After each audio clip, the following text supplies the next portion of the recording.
Oi, gente. Estou aqui há 75 dias em isolamento com a minha família e queria falar com vocês sobre saúde mental. Saúde mental é igual uma planta, né? Nós temos que regá-la e cuidá-la todo dia. E nesse cenário de pandemia, não é diferente, né? Agora que nós temos que ter atenção com esse lado que às vezes a gente deixa mais esquecido. A primeira coisa é sabermos que é normal ter medo, né, sentir tristeza. Nós estamos vivendo um luto de uma vida que nós tínhamos e que deixamos em suspenso por conta do problema da Covid-19. E aí eu queria conversar com vocês e trocar algumas ideias, mostrar algumas ações que eu tenho feito e que tem funcionado para mim e para minha família. Às vezes, quem nunca, né, sente aquele pânico quando tem algum sintoma de gripe e é tomado por um medo ou por uma tristeza. A dica que eu tenho é que você procure as informações, existem aplicativos, contatos com os profissionais de saúde, para que você monitore os sintomas com pessoas especializadas para reduzir a sua ansiedade e, obviamente, procurar um serviço de saúde caso o seu caso se agrave. Isso nos ajuda a diminuir a ansiedade, né? A outra coisa é construir uma rotina com a família, ter os horários para fazer determinadas atividades e procurar ter espaços durante o dia para fazer atividades que sentimos prazer. Isso vale para todos, para as crianças, para os adolescentes, para nós. Eu, por exemplo, quando vou fazer algumas atividades como varrer a casa, lavar a louça ou mesmo cozinhar, eu tento colocar um programa que eu gosto, ouvir uma música que eu gosto, ou mesmo fazer uma ligação para algum familiar, alguma amiga.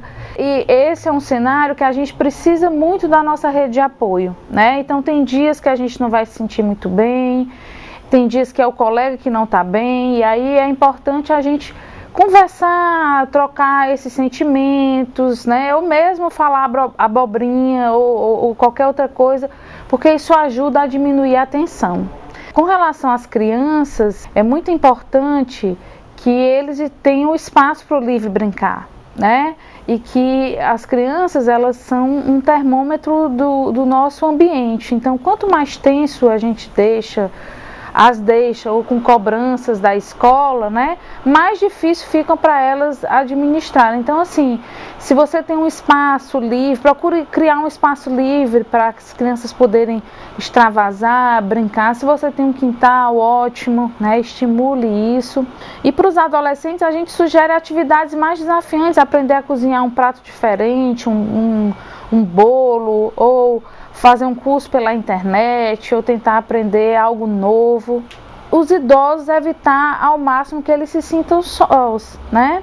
Então, tentar fazer uma videochamada, participá-los do que está acontecendo no nosso cotidiano, ouvi-los, né? Os idosos são memórias vivas, tem muitas histórias para contar sobre si, sobre a cidade. Então, tentar incluí-los ao máximo. E não esquecer que esse é um momento em que a gente precisa encontrar saídas coletivas, né? Então, se tem algum colega, vizinho, que pode estar apresentando algum sintoma, que pode estar com Covid, a ideia não é isolá-lo no sentido social, né? Que ele se sinta estigmatizado, e sim acolhê-lo. Já que não é possível fazer uma visita, mas que, né, mostrar que você está torcendo por ele, que estamos juntos, perguntar se está precisando de alguma coisa, de algum favor. Obviamente que você não se exponha, né, ao risco, mas que as pessoas se sintam acolhidas, porque um dia pode ser você, mas lá na frente, já que o momento da doença, ou qualquer doença, nos fragiliza e nos deixa mais sensíveis. E aí não é nesse momento em que a gente vai provocar aqui um ato de trazer um mal-estar para essas pessoas, né? Um outro aspecto importante é com relação à quantidade de informações a que nós estamos expostos nesse momento. Então, evite ficar acessando a internet ou assistindo jornais durante o dia inteiro. Procure encontrar 2 momentos no dia para você se informar. E evite as informações muito sensacionalistas que nos trazem mais medo ou raiva. Aí a gente tem que ter um cuidado para procurar fontes seguras, verificar se a informação é correta. Com relação às crianças, é importante protegê-las, né? A gente tem que falar abertamente sobre a pandemia, sobre o Covid, sim. É importante, até porque elas estão respirando esse clima, mas a gente precisa fazer um certo filtro, né? Tem algumas informações que vão deixar as crianças apavoradas e que não faz sentido elas entrarem em contato. Então nós temos que ter aqui esse filtro, nós os adultos, né? Uma outra questão é: fiquem alerta. Se você está sem dormir há muitos dias, está se sentindo muito triste, o choro fácil, não consegue fazer as atividades diárias, tem pensamentos de deixar de viver, então procure ajuda. Procure as linhas, os canais de atendimento psicológico pela internet, pelo próprio celular ou os profissionais de saúde mental do seu município para ajudá-lo a sair desse momento mais crítico.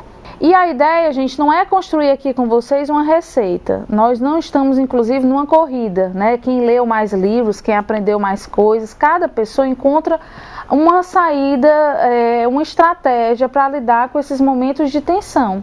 Alguns rezam, outros escutam música, outros fazem aulas de ginástica pela internet, assistindo vídeos, outros bordam, fazem atividades manuais, pintam.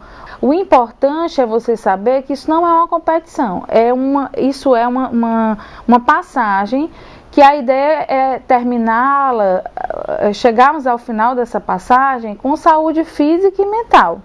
Um forte abraço, cuidem-se e fiquem bem.